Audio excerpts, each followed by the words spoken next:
Good morning, beautiful people. Today we're working on the Lexus IS 300. We're going to be replacing a wheel speed sensor. Front left wheel speed sensor. And the reason why we're replacing it is because it went bad. It's not reading completely dead. I used the scanner to see every single sensor, and for some reason this one is dead. The only thing I can think about, it happened when my front tires got messed up. For some reason it wore out the very end, the very inside edge basically of the tire wore out. This is obviously the new one, but the old one, a piece of rubber came undone from the inside, a long piece of rubber, and it was whipping the suspension. And I think because it happened that night, it started acting up that night, I think it hit the wire and it messed it up somehow. I don't see any obvious damage, but I still see marks. I don't know, maybe it caused internal damage to the wire. But that's the reason why we're changing it today. And guys, it's very simple. The sensor goes right in here. You know, once you jack the car up, obviously, and you have a jack stand underneath, turn the wheel so you can work better on it. And all you're gonna need is a ratchet with a 10mm socket, an extension if you don't even need the extension, to be honest, but it makes it easier. And all you're gonna do is remove 1, 2, 3, 4, 5 screws.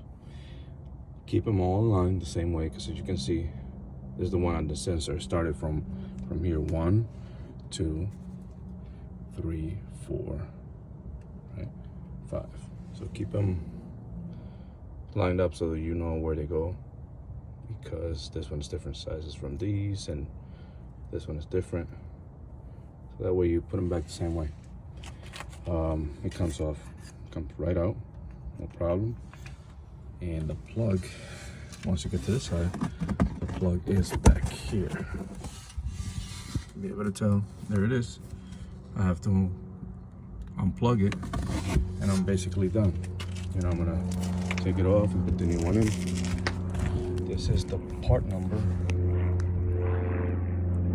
for the OEM part. If you were looking online, for some reason I could not find it anywhere else but the dealership. It cost $260. So that's it, guys. I forgot, I did not see there's another bolt on that bracket right where the plug is. But you can have access to it. Just pull the plastic, hold on to it, and you can get to it. All right, guys, I got it out. The plug was a little bit of a bitch to get removed, to get it off, just because, you know, these things are there for a long time, and you gotta squeeze it and pull and hold the plastic back at the same time. So maybe if you can get somebody to hold the plastic for you or tie it back with a bungee cord, that would definitely help you. And I ended up getting one of these so that I could squeeze. I can squeeze and pull at the same time. You don't have to have this, but that's what I did. Squeeze and pull. I got it off. So I'm gonna put the new one on. I'll show you the end product. All right, guys, it's already installed, already in place. So my advice to you fellas, make sure that you put the bolts by hand first before you crank on it with the ratchet, and don't go too tight. Each bolt hole on the sensor wire has a specific way where it goes, right? It sits, like, for example, that thing has a tab right here. This one has another tab that goes on top of here, because the nut is behind there and is part of the bracket. This one has a tab that goes in that hole, right? And then the one in there where the plug is, it has a tab, and it sits, they all gotta sit in a specific spot so that it doesn't get in the way of the suspension once you have it all in place. All right, so make sure you put it back the same way you took it off so that you have no problems here. The most difficult part from all this was the plug, just because it's in a tight spot and there's like, you gotta hold the cover back, and there's a plastic pipe that goes underneath it for this duct.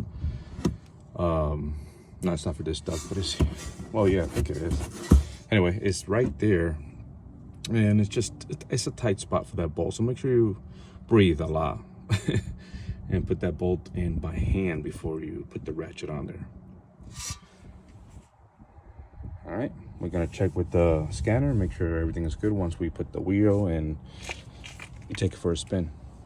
So I turned the car on and the lights are off. I had all kinds of lights for the traction control and ABS, if I'm not mistaken. And they're gone. They're gone without me resetting anything. Just by putting the sensor on, the system acknowledged it and it says we're good. So I'm gonna take it for a spin. I might connect the scanner. I don't really have to. Now the lights are off. So I'm gonna take it for a spin and be right back. All right, guys, that's it for the video. I took it for a spin. The lights are off. The car's running beautiful. Just needs to be washed. Sensor, there's nothing wrong on the outside of the sensor, even though it got hit, and that's what caused the damage. Unless it just happened to be that it was gonna go out that night, that it was gonna just fail that night before the tire hit it. I have no idea, but anyway, that fixed the problem, fellas. $265, I think, or $260. Toyota Lexus original sensor. That fixed the problem, fellas. If you have any questions, let me know. Hope this helped. Thank you for watching. Have a beautiful day.